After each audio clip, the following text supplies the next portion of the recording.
श्रीमंत राजकारणी मराठी. मित्रांनो, शब्द नीट ऐका. शब्द हे मनोज जरांगे पाटलांचे आहेत, माझा शब्द नाही. मित्रांनो, काल मनोज जरांगे पाटलांचं जे बीडमध्ये भाषण झालं त्या भाषणातील हे शब्द आहेत, त्या भाषणातील हे वाक्य आहे, श्रीमंत राजकारणी मराठे. श्रीमंत राजकारणी मराठे हे हरामखोर आपल्या मदतीला येणार नाहीत, त्यांना विधानसभेला पाडा. मित्रांनो, श्रीमंत राजकारणी मराठे सामान्य गरीब मराठ्यांच्या मदतीला येणार नाहीत हे गेली 10 वर्ष मान्य प्रकाश आंबेडकर साहेब संपूर्ण महाराष्ट्राला सांगत आहेत. म्हणजे मान्य प्रकाश आंबेडकर साहेबांची दूरदृष्टी आज सामान्य मराठ्यांना पाहायला भेटत आहे. आज ज्या वेळेस सामान्य मराठ्यावर वेळ आली त्यावेळेस मित्रांनो हे श्रीमंत मराठे केवळ मजा बघण्याचं काम करत आहेत. त्यावेळेस एकही श्रीमंत मराठा हे प्रस्थापित मराठे गरीब मराठ्यांच्या मदतीला येताना दिसत नाहीत.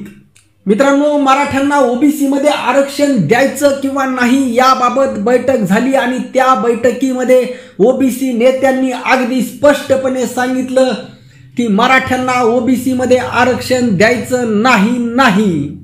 एवढंच नाही तर मित्रांनो, त्या ओबीसीच्या नेत्यांनी सुद्धा एवढं म्हटलं की जे कुणबी प्रमाणपत्र आहे ते सुद्धा मराठ्यांचं रद्द करा. आणि मित्रांनो, त्या बैठकीला मराठा आमदार उपस्थित होते आणि सगळेजण एकदम अशी खाली मान घालून गप्प गप्प गप्प बसले. कोणाचीही बोलायची हिम्मत झाली नाही. हे आहेत मित्रांनो श्रीमंत राजकारणी मराठे. मित्रांनो, हे श्रीमंत राजकारणी मराठे हेच सामान्य मराठ्यांचे खरे दुश्मन आहेत. आणि मित्रांनो, हे मराठ्यांनी ओळखणं गरजेचं आहे. आता तरी मित्रांनो जागे व्हा. ज्या वेळेस मान्य प्रकाश आंबेडकर साहेब तुम्हाला सांगत होते त्यावेळेस ते कळलं नाही, त्यावेळेस ते पचनी पडलं नाही. परंतु आज स्वतः अनुभव घ्या. तुमच्या लेकरांच्या मुलांच्या बाळांच्या ताटामध्ये माती पडत असताना, तुमचं स्वतःचं मूल स्वतःचं कुटुंब स्वतःचं घरदार उघडं पडत असताना हे जर श्रीमंत राजकारणी मराठे जर तुमच्या मदतीला धावून येत नसतील, तुमच्या समस्येवर ब्रही काढायला तयार नसतील, तुमच्या विरोधात बोलणाराला अरे तू असं का बोलत आहे, चुकीचं बोलत आहेस हा जाब विचारत नसतील, तोंडातून एक ब्र सुद्धा काढत नसतील आणि अगदी एकदम निगरगट्ट निर्लज्ज माणसासारखं असे गप्प बसून राहत असतील, तर मित्रांनो या लोकांना पाडण्याचं सुद्धा काम सामान्य मराठ्यांनी करणं गरजेचं आहे. आणि मित्रांनो, सामान्य मराठ्यांनी विधानसभेमध्ये जाणं गरजेचं आहे. विधानसभेमध्ये केवळ श्रीमंत राजकारणी मराठ्यांनीच जावं. सामान्य मराठ्यांनी, रयतेच्या मराठ्यांनी, गरीब मराठ्यांनी, गरजवंत मराठ्यांनी विधानसभेमध्ये जाऊ नये. गरीब मराठ्यांनी आमदार बनू नये, गरीब मराठ्यांनी खासदार बनू नये. हा काही नियम आहे का? विश्वरत्न डॉक्टर बाबासाहेब आंबेडकरांनी प्रत्येकाला अधिकार दिलेला आहे. गरीबातला गरीब बांधावरचा माणूस सुद्धा आमदार बनू शकतो. गरीबातला गरीब माणूस, कोणत्याही जाती धर्मातील माणूस खासदार बनू शकतो. ही ताकद विश्वरत्न डॉक्टर बाबासाहेब आंबेडकरांनी दिलेली आहे. त्या ताकदीचा वापर करा मराठ्यांनो. आणि मराठ्यांनो, ही गुलामी सोडा. तुम्हाला गुलामी सोडल्याशिवाय पर्याय नाही आणि गुलामी सोडल्याशिवाय तुमचा उद्धार होणार नाही. मित्रांनो, मराठ्यांनो नीट लक्षात घ्या. मी असं म्हणत नाही की तुम्ही आमदार खासदारच होऊ नका किंवा मराठा समाजाचा आमदार खासदार झालाच नाही पाहिजे. तुम्हाला जर मराठा समाजाचाच आमदार खासदार पाहिजे तर एखादा गरीब मराठा होऊ द्या, ज्याच्याकडे ज्ञान आहे, ज्याच्याकडे शक्ती आहे, ज्याला आरक्षण कळतं, ज्याला लोकांच्या समस्या कळतात. असे हजारो मराठे प्रत्येक मतदारसंघामध्ये आहेत.